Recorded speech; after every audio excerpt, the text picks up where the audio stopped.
The sacrifice no one would miss.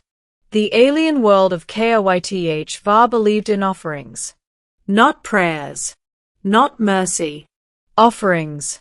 Every 20 cycles, when the crimson storms rolled down from the broken mountains and the ground itself vibrated with something ancient stirring beneath the planet's crust, the ruling Zalati Dominion selected a sacrifice to appease the dragon of the deep rift.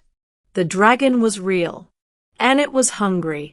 At least, that's what the Zalati told themselves. This cycle, however, they chose something different. Not a criminal. Not a rebel. Not even one of their own. They chose a human child. Lena Harper was 11 years old, small for her age, her right leg badly injured from a mining collapse in the human refugee quarter. Humanity had been relocated to Kythva decades earlier, cheap labor for dangerous work the Zalati refused to do themselves. When the guards dragged Lena from the medical shelter, the aliens laughed.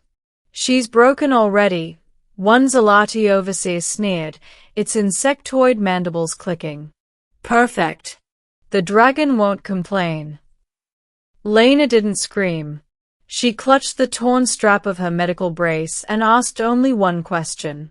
Will it hurt? The guards didn't answer. They threw her into the transport cage and sent her toward the deep rift, an endless chasm split open during an ancient planetary war, where heat shimmered like breath from a sleeping god.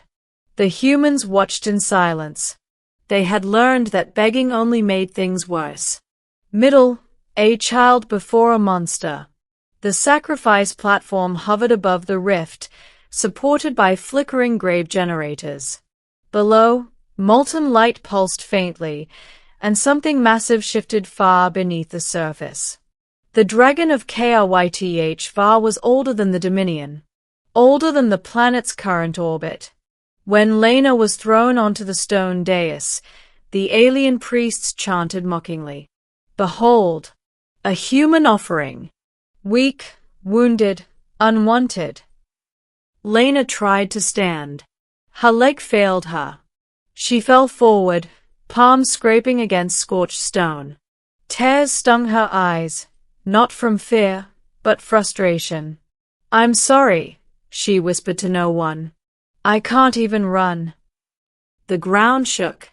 The chanting stopped. Heat surged upward as the dragon emerged. It was colossal, scales like fractured obsidian threaded with molten gold, eyes glowing with intelligence so deep it felt like gravity itself. Its wings unfolded slowly, not in aggression, but in weariness. It looked at the child, and did not attack. The Zalati priests began to murmur nervously. The dragon lowered its massive head until one eye, larger than Lena's entire body, was level with her. Its voice did not roar. It entered her mind, deep and calm. "Why do they give me something that is already broken?" Lena trembled, but answered, "Because they think I don't matter." Silence followed. The dragon studied her injured leg, the cracked brace, the exhaustion in her small frame. "And do you believe that?" She shook her head weakly. "My dad used to say, just because something is hurt doesn't mean it's useless." The dragon's pupils contracted. Something ancient stirred. The turning point, the dragon remembers.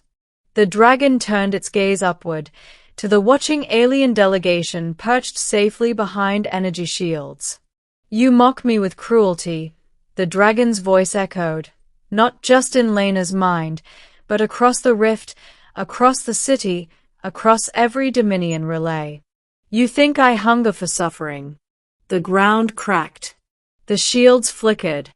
The dragon extended one massive claw, not toward the aliens, but gently toward Lena. It scooped her up as carefully as if lifting glass. Lena gasped as heat surrounded her, not burning, but warm, comforting.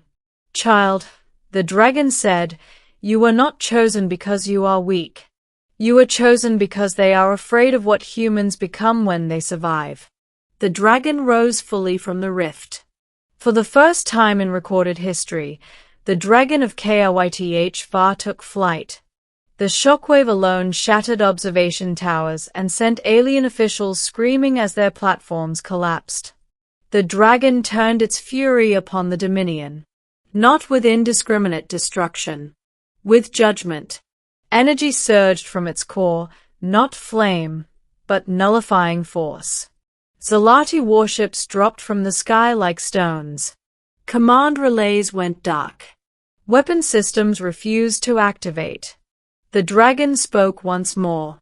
You offered me a child. I return to you justice. Ending what the galaxy learned. When the dust settled, the Zalati Dominion no longer ruled Kyth. Their leaders were imprisoned, not by humans, but by their own people, who had witnessed the truth broadcast across the stars. The dragon carried Lena to the human settlement and laid her gently upon the ground. It lowered its head. Your injury, it said, can be healed. Golden light flowed from its chest, knitting bone, restoring muscle, repairing what had been broken. Lena stood. She ran. She laughed. The dragon watched quietly. Long ago, it said to the gathered humans, I was bound by fear and lies. Your child reminded me why I chose to sleep instead of destroy. Humans do not offer the weak. You protect them. From that day forward, the dragon became guardian of Kyth, not its terror. Humanity's status changed overnight. Refugees became citizens. Laborers became partners. Children became untouchable. And across the galaxy, the story spread. Mocking aliens had thrown an injured human girl to a dragon, believing her worthless. They learned, too late, that humans do not measure value by strength. And neither do dragons.